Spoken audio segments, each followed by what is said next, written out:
Hey everyone, we want to welcome you to the Deeper Dive podcast of Hopevale Church. This is where we take the message from the weekend and we keep the conversation going during the week. I'm Dan Davis, Senior Pastor here at Hopevale Church. We're in the Great Lakes Bay region of mid-Michigan. That's Saginaw, Bay City, and the surrounding communities. And today I am joined by an all-star cast of two wonderful co-hosts. First, Cathy Davis. Yep, here I am. Yes. Oh my gosh. Still basking in the glow of just a wonderful crawling. Sunday. That would be like crawling. the Monday crawl. Yeah. Good.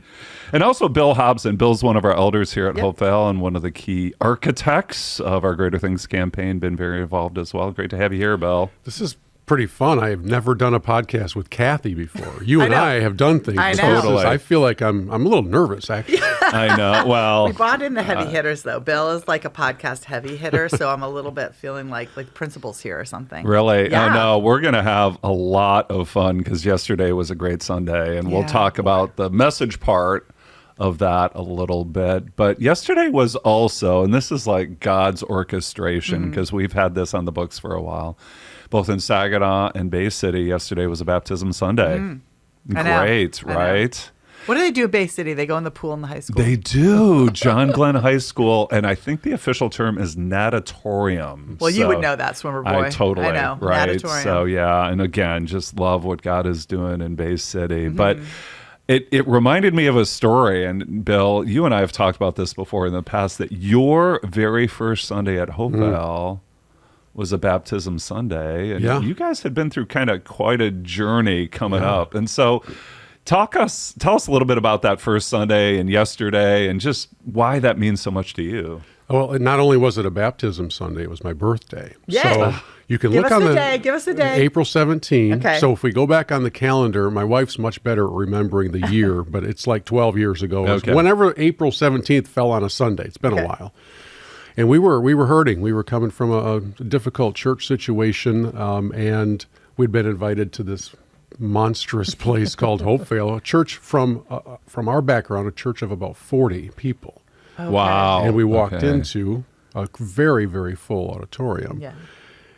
And first, the music that hit us was so good. It was so solid, it felt like we'd walked into the radio. Now, remember, folks, this is pre-Spotify, pre-Pandora, pre-podcast. There was none of that stuff just a decade plus ago. And that was really good. And then this baptism series began with, I think that day there might have been 17 or something. Oh, got it. And we just sat there weeping. Oh. We really did, because there was such joy. And there was such a feeling of the Lord is the preeminent reason that all this is happening. And it wasn't, we hadn't made it back to the car at the end of all of that when we looked at each other and said, well, this is home. Wow. And at that time, we were still living over 45 minutes away. We were living out in the sticks on a gravel road in Millington, and we were driving forever everywhere we went. So then fast forward to yesterday, and it still has the same powerful moment, impact when you see people go in to the tank and be baptized. It's just still very powerful, because I know what it's like for people who are not accustomed to being in front of an audience to do things. Yes. It's terrifying. Yeah, no, exactly. And here we had an 8th grade boy walk in there. We had one of our own staff members walk in. It was just really, really cool to see all of that. So a very special day. Yeah, so many great stories, one gal in particular I had met just a couple weeks ago, part of a community group where other members in her group had been baptized this summer at Hopevale, and then they were there to support her yesterday. And again, these wonderful stories, Bill. And I can't help but think that God was providentially tying these stories of life change to what we're talking about with this campaign, right? And so that's so good. And, you had a lot to say yesterday too, right? And Bill, you said there was like a phrase from something Cathy said that you wanted to kind of break the ice with. Yeah, because I remember being a little boy and how important whatever was packed for lunch was to me. And you used the phrase little boy lunch as you're describing the feeding of the multitudes. And I kept flashing back to little Billy, who's like 8 years old. My mom was a school teacher in the same building where I was in elementary school. So you had to be on your best behavior. You don't get in trouble with mom down the hall. Oh my gosh. But I would also have the lunch packed. Yeah. And while I don't remember what my favorite lunch was, I do know that if it had the word hostess anywhere in that box, Sure. it was gold. Yes. And I don't care if Jesus himself was asking me for it. We were going to have a tussle. 'Cause Billy was not giving up Right. lunch. Right. So as part of the story I that you know. told, I love the pointing to the little boy, because what we don't know from the recording in Scripture is what his initial reaction was like. Hey, this is my lunch. How do I, as every little boy would be. It's so funny because you read the passages of the story, and I did enough research to know that story is told in all 4 of the Gospels, Yeah. which I think it might be the only one that is. Yes? Yeah, Okay. rare, yeah. Yeah, okay. So there's not a lot of talk about what his reaction was, but we are told that Andrew is the one that found him, and you don't know if he's like, just give me this. They dragging him by his Yeah. ear. Or Andrew just give it up, And Andrew was like, Jesus went, it's from that, or he told Jesus, it's from that little kid over there. Or whether Jesus literally, and this is what you'd like to think, really, Jesus really did invite the boy, and the boy was just in awe of who Jesus was. And in the simplicity of a child, even though little Billy Hobson wouldn't have given Never, up his not a hostess chance. lunch. No. But if Jesus were there, he really you might have just been like, yeah, the comfort, the safety that we know in being in the Lord's presence, like, it's okay to give this up because he's going to take care of me. He's going to, do something. Well, on the other end of that, not only do we not know what the little boy's initial reaction was, but I also want to see his face as it keeps multiplying. Totally. He's like, wait, my little lunch became a truckload of Hostess Yeah. Twinkies? Yeah. I mean, 12 baskets left over. it's wild. Yeah. Yeah. So being the pastor that I am, I think we have to take a quick lap around the table and talk about elementary school and what your favorite hostess thing would have been when you were that age. Uh-huh. Yeah. King Dong, easily. Really? Okay. Ding dong. Yeah. You got frosting on the top. You got cream in the middle. You got a cupcake surrounding it. Are you kidding me? And all in the size of a hockey puck. This was space age innovation before its time. Do they still sell those? I think the original ones from when I was a little boy are still preserved. Yeah. They're still That's good. like legendary Still with hostess. viable. Yes. They Yeah. never go away. In my lunch, my mom would pack dessert, but I think it's because my brother, the firstborn and the favored child, preferred the apple pie. And so she would buy the pies, but then she would slice it in half. Oh. And and then to put it in, like, wrap it up. So my brother got half, I got half. You can't eat a whole one of those, said my mother. But it falls all over the place, the gooey filling. Why apple pie? I want a King Dong. I know. Let's be real. I know. Well, at least unlike McDonald's, the inner filling was not 400 degrees Volcanic. Fahrenheit. Yeah. Lunchbox, Yeah. $6 million man here, Oh, followed by Star Wars. Oh, wow. Oh, you still remember that? Yeah. I might still have them. I'm Well, not sure. and Arthur, there's like collector's industry. Right. Yeah, I Mine wish I'd was saved Wild Wild West, and it wasn't even a favorite TV show, but I think my mom picked it out. But you got the thermos, right? Metal. Yeah. And the thermos. Yeah. And I Chicken know enough soup and about that. your mom is that with a Sharpie or what Oh, was totally. she wrote your name in fancy Daniel Big. D Yeah, on it because she writes on everything. She does. And so the thermos and the lunchbox, big letters, kind of embarrassing for you. I'm already thinking it was. Best. Yeah, so I'm really gonna like just tell on myself. I think it was a Twinkie, and I know that's like pretty boring, but I think in elementary school that would have been my favorite. I can't even imagine you eating that because you don't really like desserts anyway. So did you do the trade or did you just eat them? Or Trade for fruit? or something salty? Chips, Yeah, chips or something. chips, Crunchy. Fritos, Doritos. I think we're like cutting edge back then. So yeah, We are so and dating I know, ourselves. my goodness. Wow. No. Okay, I'm a so little hungry right now, and I'm thinking that I might have to go find a King Dong later. How is this podcast not sponsored by Hostess? Yes! We now do a live read and we break out the samples. well, for those of you who are 60 and over still listening, No, stop. no. So let's pivot to yesterday. And before we get to the passage, so we want to talk about the First Timothy passage a little more. I want to talk about the campaign, but I want to pull back because it's interesting. We talk about this a lot on the podcast about context.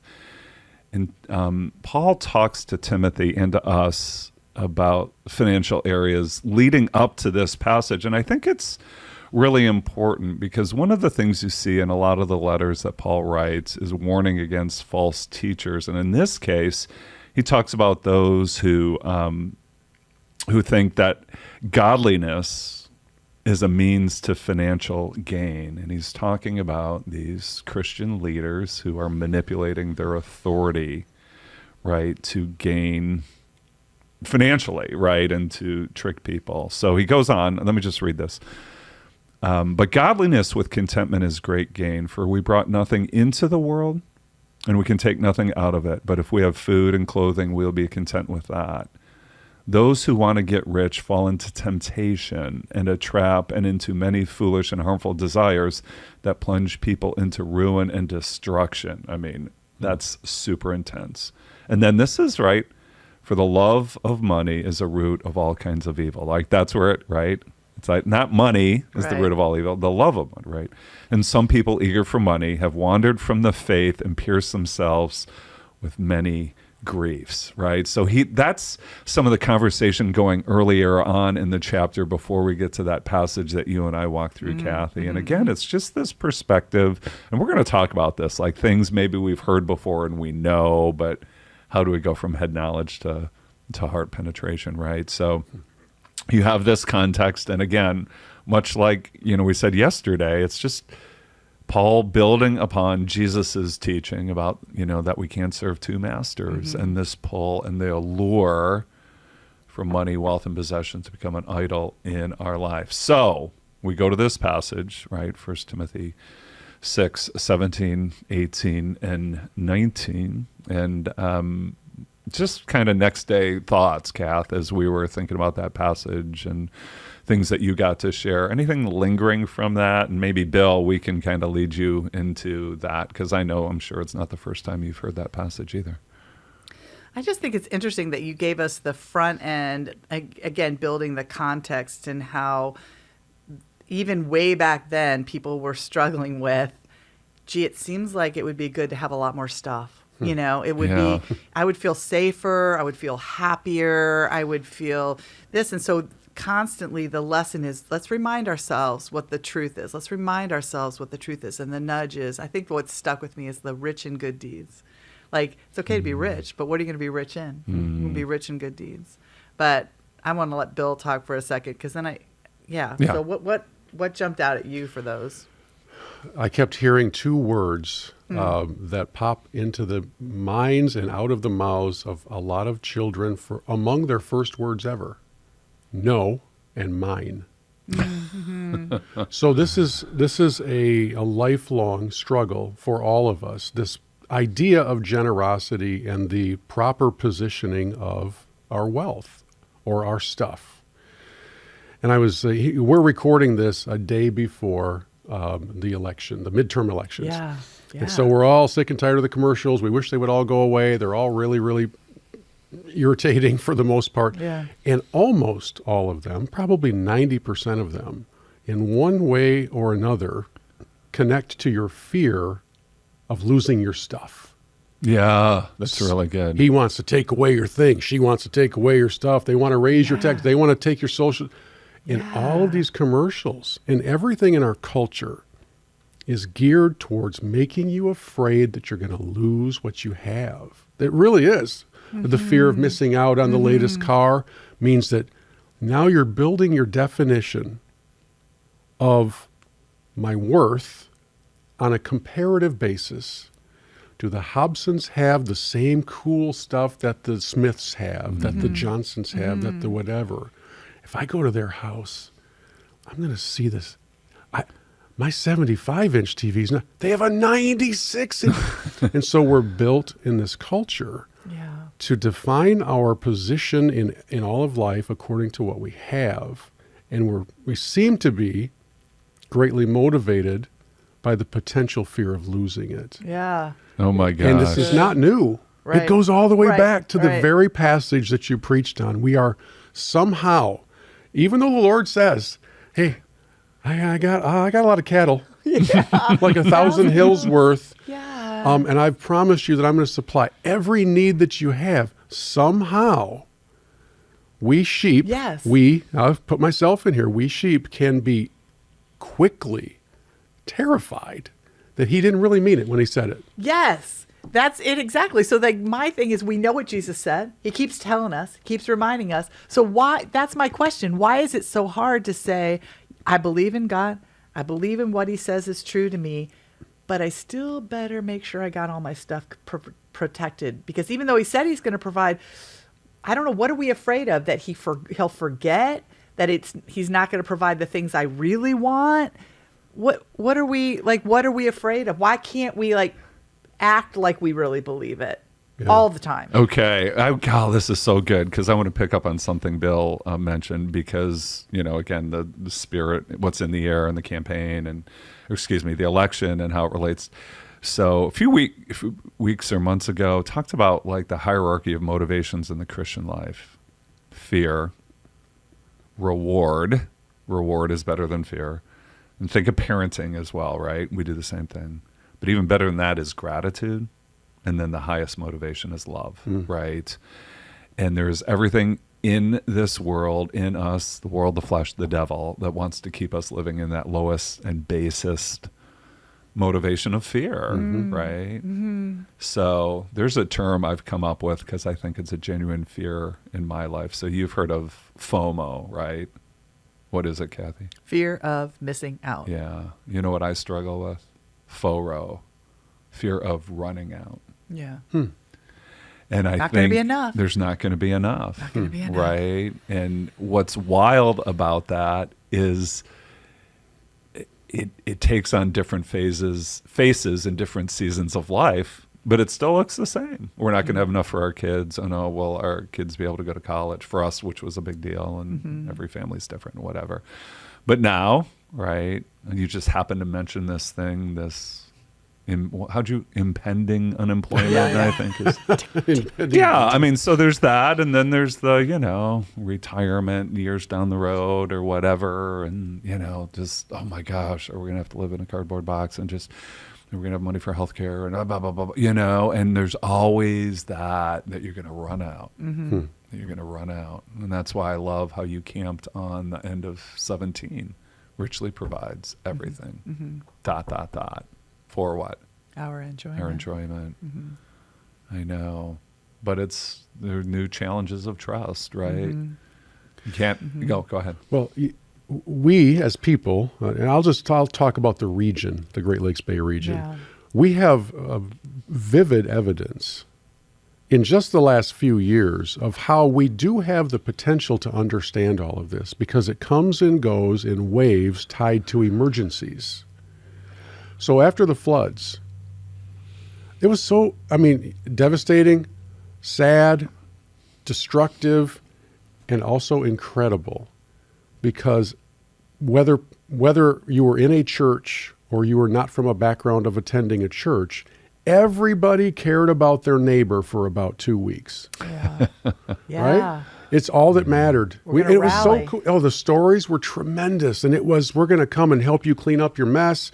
What can we do for you? Can we bring you meals? Can we do all of these things? And at that time, in the mushroom cloud of it all happening, there wasn't the fear that I'm going to run out, lose out, miss out, not have enough, or not compare favorably to my neighbor's stuff. It was, man, somebody's hurting. Let's go do something nice. And then after a couple of weeks, we kind of ease back. The tide recedes a bit, both literally and metaphorically. And we kind of go back to, got past that one. All right. Yeah. Now what are you going to get next? And so one of the things that excites me the most about all of this greater things is the hope and the prayer that we don't view this as, all right, listen, we're going to put up with this uncomfortable conversation stuff for about 2 more months. Right. And then we can now worry about it again. Yeah. My hope is that this is the launch pad for what we would consider to be a generosity culture that is a change of mindset and heart set, so that couples right now, literally right now, today, we're recording this on Monday, our entire church was challenged on Sunday to have conversations with each other. Husbands and wives, families, get the kids in. How are we going to do this? these conversations are incredible. They're so meaningful. And my hope is they don't stop. Right. Exactly. Because the generosity culture is the one that defies the mantra of this culture that I need to hoard and hold on because I might run out. The generosity culture keeps moving forward with the conversation that says, hey, did you hear that so-and-so has a need over there? Why don't we take them something? Why don't we do something? Maybe we can watch their kids for a night. Maybe we can take them dinner. Maybe we can do these different... That's the generosity culture. It's the one that looks through a window instead of into a mirror all the time. And that's the difference. And I think too, Bill, I mean, that's really good because you talk about what growth looks like. So this responding to my neighbor in response to a crisis, like that's a good thing. But to me, that's kind of like the toe in the water. So can my reactive generosity on occasion grow into proactive generosity as a habit? Lord, what would you have me do today? Right? But you don't get there overnight. So I love that idea, this, culture of generosity, which again, it's something we all grow. It's like a muscle to exercise, right? No question about it. Right. And then back to the verses that we looked at yesterday, if we really believe it, that's our way into life that is truly life. So you think about those people that were actually rallied after the floods and helped, that gave up their couch time at night to help clean out somebody's muddy basement and actually gave extra money to someone that they didn't know because, I want to be part of the solution. You know that those were sweet moments for the people that gave, that sacrificed, that they went back and went, that was pretty good. Like that really was life that was truly life. And yet, I don't know how we sustain that longer than 2 weeks. Is like you're saying, how do we exercise that muscle and build that into, well, today there might not be floods and there might not be a need, but how could I be proactive in just like being open-handed with the things that I have, whether it's my time or my treasure? Because guess what? God is the one that's richly providing me everything for my enjoyment. So I have the freedom to give it stinking away because he can provide more. And in my podcast Moment of True Confession, that mindset frustrated me growing up. Yeah. Because my parents I defined them as too generous. Yeah, so tell us about that. Because from a kid's perspective, when you say families are having the conversation, what did that feel like to you? Well, we didn't have those conversations. It just happened. Okay. Right? So I didn't, but I observed. And I observed very, very generous parents. They still are. My parents are very generous. They give away a lot. Yeah. And the Lord has blessed them with a lot. So it's very cool. But as a kid, I watched other people define them as soft touches. Oh. Knowing that they could just come in and say, hey, I really could use them. Boom, here's a check, and here's a thing, and you're just like, they're ripping you off. And my dad, still to this day, would constantly say, I think they had a need. And if they were misusing my trust, then the Lord will deal with that. Yeah. But it's still, as a kid, it's one of those things that still lingers. So I have to make sure that in my own relationship to stuff, I don't become the opposite, the overreaction, which is I don't trust you. I don't know what you're after something. I can tell that you are, because I watched a true, I think, definition of generosity, but it was a frustrating version for me. So I guarantee you there are some people who are taking in this conversation today who come to the issue of generosity from perspectives that are different from everybody else, because we all have our own journey, our own story, the dot and the line, right? Yeah. I was thinking of something when you put that up on the screen. The old dot matrix printer, okay? Okay. If you zoomed in a long ways, Yeah. everything was just a collection of dots. Oh, wow. Wow. The line was a collection of dots. Yeah. The dot was a dot. The line was 1,000 dots. Yeah. And the more you zoomed in, you eventually got to an individual dot. And as I was thinking about that in terms of where we are on our scale of eternity, I realized in kind of this weird macro zoom in visual that no matter where that line is, it's a bunch of dots. It's a bunch of dots. And that's where we all are. Yeah. So what are you going to do Yeah. with your dot time? Yeah. And I don't know. It's not an easy answer. Yeah, no. Yeah. So I want to pick up something from your dad because it's really good. We have a saying here on our staff, err on the side of generosity. And the whole idea is, can you imagine being before the Lord one day? Like, I don't think he's going to go, I can't believe you got ripped off. Right. You believe that guy. Yeah, you gullible. believe that guy. You know what, though? And again, not in a shameful kind of way. It's like, really? You were so afraid of being taken advantage of that you weren't willing to live life open-handed, you know? And I, you know, that's not meant to be a guilt thing. I think Right. it's meant to be a perspective thing, Yeah. right? That's that whole, you know, I was a stranger and you clothed me. I was naked and, you know, I was naked and you clothed me. I was a stranger, you fed me. I was in prison and you, right? It's just that whole idea. Again, wise as serpents, gentle as Yeah. doves. We do both, Right. right? But yeah, that's really good. Okay, so is this where we get to like pull the curtain back a little more? Is there anything, Cathy, and maybe I'm going to put you on the spot, Bill, too, about the journey of making decisions, you know, and things that we talked about on stage of the number and filling out the box? Because this is like, I'm thinking of your dots and the lines, right? This is where the line and the dots all start getting colored in as everybody goes and makes this commitment together. Right. Well, I want to hear about the Hobson's kitchen table moments. Like, I feel like everyone's kind of sharing, well, we had a thing and then I felt like this. And I feel like those are the conversations I'm in with people, but I haven't heard your conversation. It's been helpful to me. That's why I wanted to share it yesterday when people would say, oh, so-and-so, and then we're still praying about it. And no one shares a dollars and cents number, but that's the gold of those conversations was inspiring to me. So I thought maybe I'd see if you were willing to share a little bit about yours. Yeah, I'll answer that by first flashing back 35 years when we were having our premarital counseling. And one of the pieces of advice we were given was at the very beginning of your time together, when your budget is basically next to zero, set a very small limit on what you can spend without consulting each other. Okay, so back at the beginning, I think, I may have this wrong, and Ellen will correct me if I'm wrong, but I think it started at $10. A month, a week. Just like a day. single purchase. So if I'm going to go buy something. But if it's more CDs than, back then were $14. so you had to Okay, check in. Right, so I needed to raise that ceiling up because Billy needed his jazz. And so we've thankfully that just changed a little bit. But when it came all the way up to all of this, we are both blessed. Her father, farmer, just passed away at the age of 99, was an incredibly generous man who gave away almost everything he had to ministry. And so we both had examples set for us. Wow.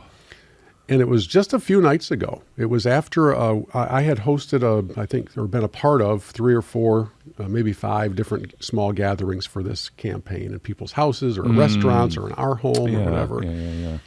And so finally one night I was sitting in my chair and she was sitting on the love seat, and I think it was Ellen who said, "So, what are you thinking?" Yeah.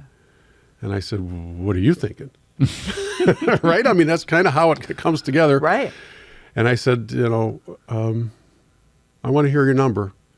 And I said, and I'm pretty sure they're going to be close to each other because it's not like we're going to say, I'd like to give $4.8 million. Yes. Right? Yes. And kind of like count of 3, we both said the exact same number. Oh, wow. I didn't think that really happened. I didn't either. Thank you. Yeah. And we kind of stared at each other in silence for a moment. And it's like, okay, now to myself, I thought, wait, does that mean this was too easy? I don't think so. I don't think so. But the fact that it was made in concert with each other was really cool. Yeah. And so really as we cool, came to the evening of worship and to kind of be part of that lead group, we did it in peace, and we did it in tears. Not because it hurt. Right. Not at all. Not because of that. Because there are these rare snapshots on the dot line timeline where you just feel like maybe you heard it clearly shared with you. Yeah. You ask the Holy Spirit, and this is what I've been challenging groups with. Here's my challenge to you as a prayer. Lord, what would you have me do? Which is what you guys said on the platform. And then, comma, and make me uncomfortable. Now, be careful, because he will. That's the stretch. That's the faith element, right? Yes, exactly. Oh my gosh, that's so good. It's funny, Bill, Cathy and I, obviously, as we're going through a season of transition, are having kind of these very conversations about discerning the will of God, right? And maybe sometimes we beat ourselves up because it's too obvious.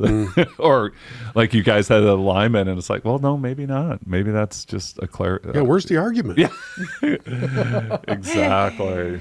I don't know. It is interesting, though. Isn't it always come back to if we knew God were really telling us something, it'd be easier to go, okay, I'll do that. But as mortals, we're like, was that really God who told me to get that uncomfortable? Yeah. Or was that some past guilt I have, or the fact that my dad was so generous, or whatever? So we kind of talk ourselves out of it. And so I think it's interesting if God were just a little more clear, or do we not recognize him? I don't know. But in your moment, I feel like God was like, I'm just going to give him this sweet moment of confirmation that this really was, I'm going to be super clear with them, which I feel like is what we all want. And as I heard you talking, Bill, part of me thought about the couple that maybe doesn't have the legacy or heritage of generous parents, or has the present culture of talking about finances. And I'm like, this can be a defining moment. Yeah, a game changer. Both, in that relationship of willing to go, Cathy, you mentioned this yesterday, hard places. And then to redirect a family tree. I mean, really. Yeah. Right? Yeah. Right. And that's the whole thing, right? So again, we all come from these unique backgrounds or whatever, but it's like, in Christ, we're not victims, right? We have the power, we have freedom. That's what we learned in Galatians from the Spirit to do things that honor God, right? Mm-hmm. And that's that. And it's, Cathy, again, you talked about this yesterday. I mean, the number is the number. It's the work that the Lord wants to do in our hearts through this, right? It's just so cool. Yeah. And I would like to just say a word for anybody who's listening who does not come from a background of having these discussions or have any context for it, and it feels like they're just coming after my money. Mm-hmm. Yeah. In ministry and in the Greater Things campaign, we really aren't asking people for money. We're asking them to help accomplish things that require money. Mm-hmm. Mm-hmm. There's a vision behind this. This is not an arbitrary, let's fill in the thermometer, and when we hit it, we pop the confetti. Yeah. It is, we really believe the Lord is leading the ministry of Hopevale to a greater impact in the Great Lakes Bay region in these ways. And if we truly believe that, then we know that from an earthly resource standpoint, this is how we accomplish what we believe he has laid out for us. And so the building in Bay City, unlikely to be donated. Right. Yeah. Wonderful if it would be. Right. And not going to happen. So that's part of that. The things that have to happen in the Saginaw campus, the vendors who provide that gear and do that work, they have families to feed. So these things, that's what requires the resources. But the overall purpose is not to hit an arbitrary dollar figure and pass around a piggy bank. That's not what this is. This is truly the word stewardship. This is a stewardship campaign. And I don't want to come off sounding too heavy with all of that, but I just want people to clearly understand the heart behind all of this. And it is, we believe that this is for the next generation of ministry. Mm-hmm. This isn't to go and purchase some nice car. It's not. Oh, totally. It's not for a personal pleasure. This isn't the enjoyment part. This is the part that is investment in the kingdom. Well, and Bill, what motivates me when I hear you talk like that, and this is really what I tried to tap into a couple of weeks ago with the legacy message, is we have this heritage of people who made their version of those choices. Can you tell about the chair that you brought out? Speaking of that, I was in a gathering. Yeah, this was really cool. A gathering of these leaders who made advanced gifts, right? And this past summer, we were given a chair by, it was an adult who, as a child, was part of the charter membership of Hopevale. So Hopevale began in 1959. September 13th, met in McBride School for the services. Hopevale also owned the property that we have on Shattuck here, but there wasn't a church, there was a home. And so the home was kind of like the Bay City Ministry Center, right? So they didn't do services there, but they did small groups or whatever else. And so this adult son of a charter member came by the church this summer and dropped off 2 chairs. One's kind of this brown wicker, the other one is white and looked kind of like maybe what they used in a nursery or something, right? And it was like the people, the 40, the 50 that were part of that original core, you can imagine, sitting in chairs. Hate to say it, the width is about half the size of the auditorium chairs. Yeah. I'm not sure. These were original chairs. These are original chairs, From that right? spot. That group would have, and it pre-hostess era. it had this feel though, kind of like, I don't know, when you see the pen that was used to sign the Declaration of Independence, like Really was a real place. it was a real place with Real real people. people who made the same kind of faith decisions. And again, I think I said this in one of the message, right? This Saginaw News article from December of 1963 when Hopevale concluded their very first In Faith We Build campaign with a goal of 25,000 and a stretch goal of 30,000, and they gave 35,000, And it was in the paper. It was in the paper, and it was a big deal, right? And whatever the version of what we're asking people now to do, those forefathers, so to speak, in the Hopevale history, went through the same thing. And it was just as hard then, right? As far as I know, Hopevale has never had the history of an oil baron or a tech billionaire who's written checks on behalf of everyone else. It really has been this, and I know this can sound trite, but equal gifts, not equal gifts, but equal sacrifice, right? And a broad participation of people taking their own journey and then the collective impact of that, right? So, yeah. Yeah, I feel like the thing that really hit me this week more than anything, and I guess it's been through the whole campaign, is the idea of getting off the sidelines and into the action. That's where that's how God does things. He doesn't just write one check and then we go, yippee, I guess we got a brand new building in Bay City because it was donated. He was like, he could do that if he wanted to, but he would rather us have those kitchen table conversations and say, how does God want to work in my life? He wants to spiritually grow us. And that's how he spiritually grows us, by having hard conversations, by saying, do I really trust God when I'm afraid everything's going to run out, but I'm going to make an act of faith and see him show up? Like, that's the growth that happens in that. He doesn't. So when I think about Hopevale's future and I think about, we're going to have a new senior pastor around here, that's pretty anxiety producing. It's a huge leap of faith. Like, what's it going to be like around here? We know it's going to be great, but we don't know what it's going to look like or feel like. It's the same way with these money conversations. That's why we can confidently say Hopevale's future is better than its past, because all of us having these conversations, all of us jumping in off the sidelines to, okay, God, I'm in. That's where he's changing us as a people, right? And that's where the future is like, oh my gosh, better watch out, because God's doing something in us individually that then add those dots together. Sweet mother, like, watch out. Totally. So here's my question, though. This is the question that I got left with yesterday. We talked about getting off the sidelines into the action. And Bill, I really want your feedback about this. What about the person that was sitting there yesterday going, maybe this is my red shirt season? Like, does he mean everybody? The way to go with the sports metaphor. Right? That He's was kind of a sports guy, though, right? I have to definitely. speak in the language. Yeah, exactly. So it's like, what if this is my sideline season? Does is God always call all of us off the sidelines, or could there be a reason to stay on the sideline? What about those people that just are going, not now? Matter of means. I don't know, for Yeah. multiple reasons, Yeah, right? let me steal a story that Yeah. Paul Miller, our executive pastor, shared with me. And it was a few Sundays ago, and a couple approached him in the lobby after one of the Greater Things messages and said, I want you to know that we are all in on this, and we have no money. And he said it was so sweet. It was so sweet.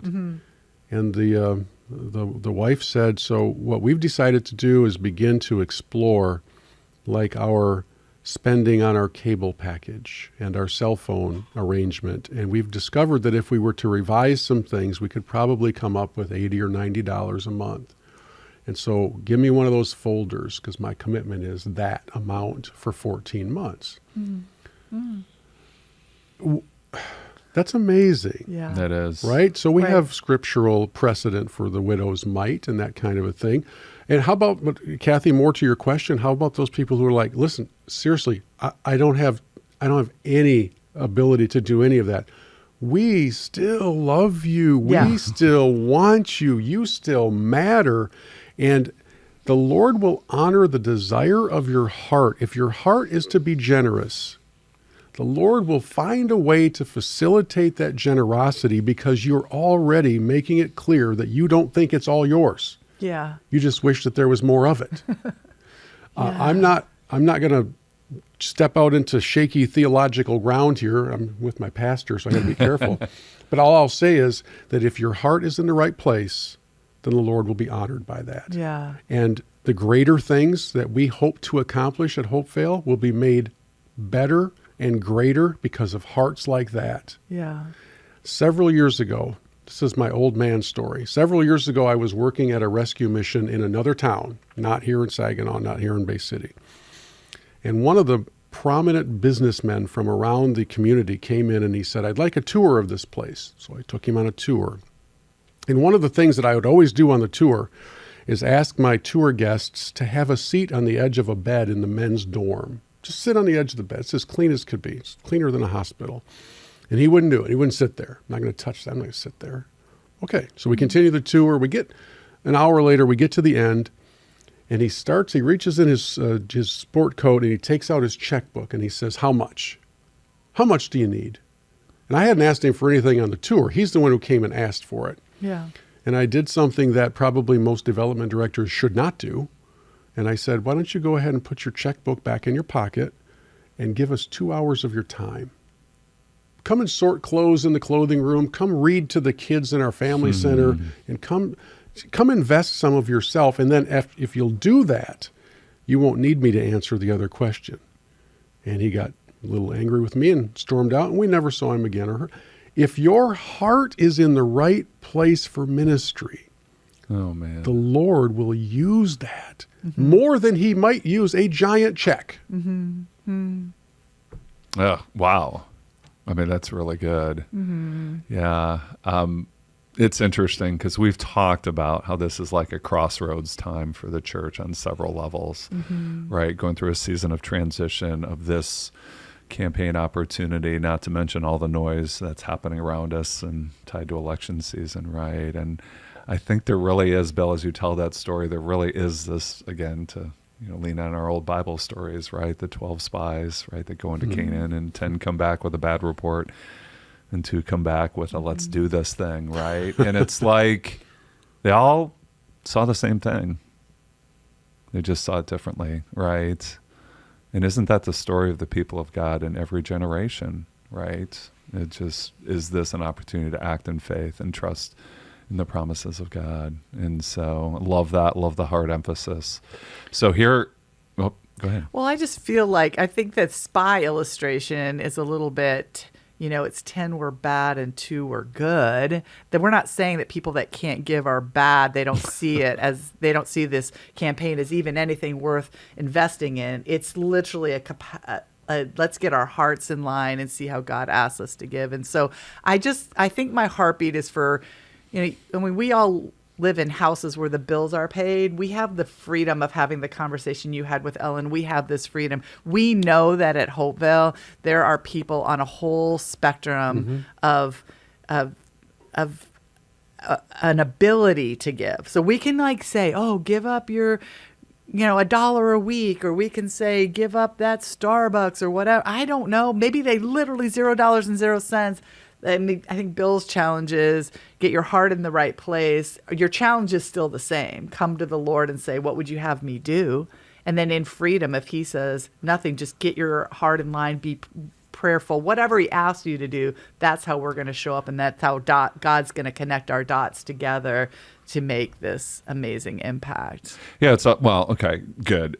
There's always this challenge as leaders and communicators where you want to give specific examples of what someone might do. But again, they're examples, not, you better do this or else, right? Yeah. And I think, what's that one ministry we've involved in? Like, what is your next yes to the Lord, right? And ask that. And there is a step. And the steps are going to look different for people, right? Life situations and where they are on the spiritual maturity spectrum, right? So it's not, what I say, it's not comparison, it's not competition, right? It's just, okay, Lord, what would you have me do? Right. Right. Okay, 2 questions to throw out there as we close. What are you hearing and what are you hoping?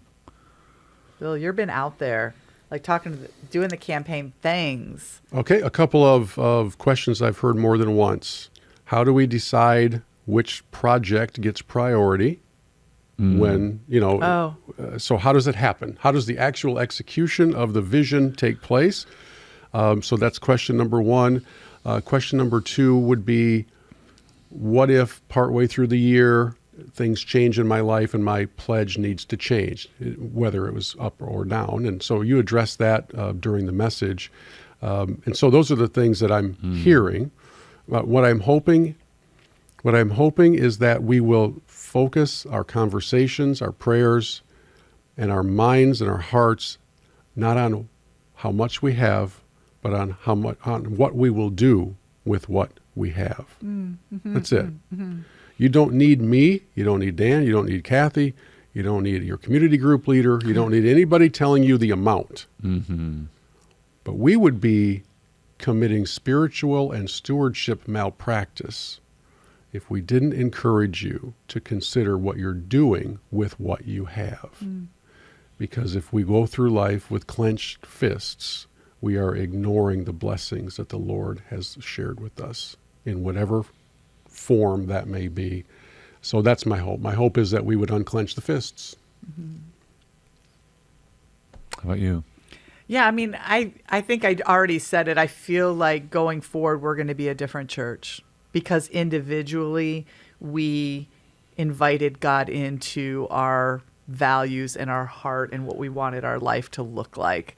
And so by doing that, when you said this is a discipleship journey, it's not just a dollars and cents journey, I feel like there's going to be more of a unity with us. There's going to be more of an experiencing of God in our personal lives, and we're going to share that with each other, and it's going to kind of provide this momentum going forward of seeing God more clearly, of how he wants to show up in our midst. And then I feel like moving forward, that's why we need this now.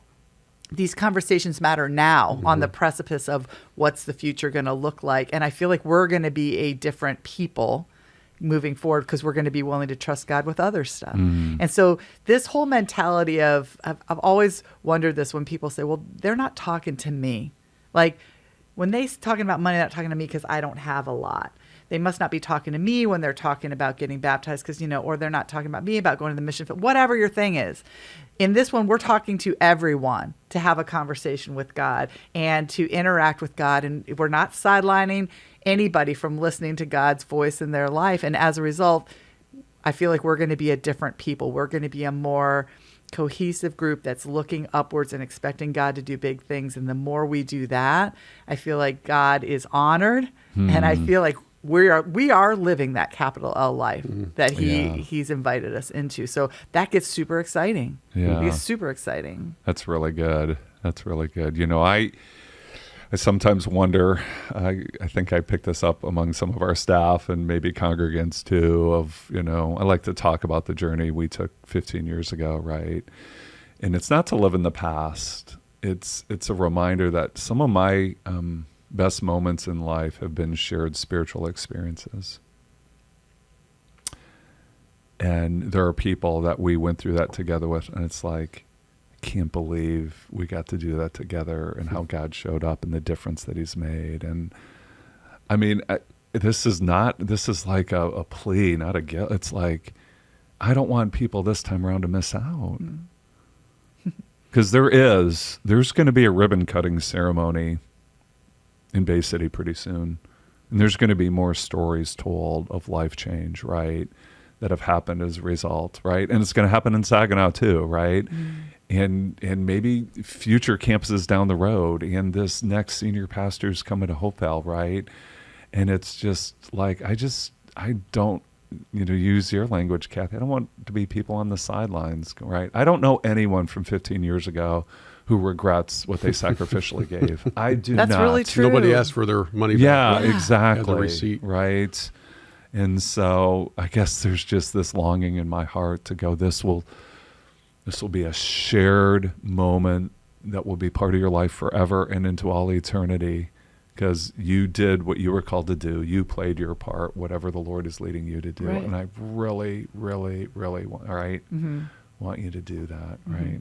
Because there's a me component to following Jesus, and there's a we component as the church together in this local church called Hopevale. So, yeah, that's my heart. And that leads us to next Sunday, when we'll have this special pledge commitment ceremony and response as worship. And that's going to be a very meaningful moment in the life and history of Hopevale. So, Right. And you are going to address some of the questions like next week about what happens when we finally get this number. What happens first? What if we got way over? What if we didn't? And how is Bay City come first? Does Saginaw come first? What's going to happen? Like, we're going to talk about all of that. We right? are. And I think actually some of that's going to be part of next week's deeper dive, right, as well. It's like, okay, where do we go from here? Yeah. Right. So, but we've been asking a lot of great questions. Again, direct people to that FAQ 2.0 sheet, which was really well done, Bill. I think the questions you talked about were great. But again, it's like, okay, let's just give ourselves a little space in our hearts to really make this moment, this upcoming Sunday, a very special one. So anyways, it's been good. Yep. Thanks for coming, Bill Hobson. Hey, thank both of you for Sunday. I've said this before to Dan, but you and I haven't been on microphone before. You guys have a lot of different choices for how you could have wound down your time. And you've just got a few Sundays left. I don't even want to think about that, but you got a few Sundays left. And so to take one of them and to present this vision for the next chapter is really, really powerful. And just thank you for doing it. And thank you for the phrase little boy lunch, because it took me back in time. Okay, so are we doing like a hostess road trip on the way? Yeah, I think so. We'll see. That's so good. Hey, well, we want to thank you for listening today. And as always, we invite you to join us again next time when we take a deeper dive. Thank you for watching the Deeper Dive video podcast. To check out our full library, make sure to subscribe by clicking the button below. Also, make sure to select the bell icon in order to be notified of any new content as it is posted. If you would like to give to the Lord here at Hopevale and support the ministry, you can give by visiting hopevale.org/give. Thank you again for joining us today. We look forward to seeing you and your family at Hopevale.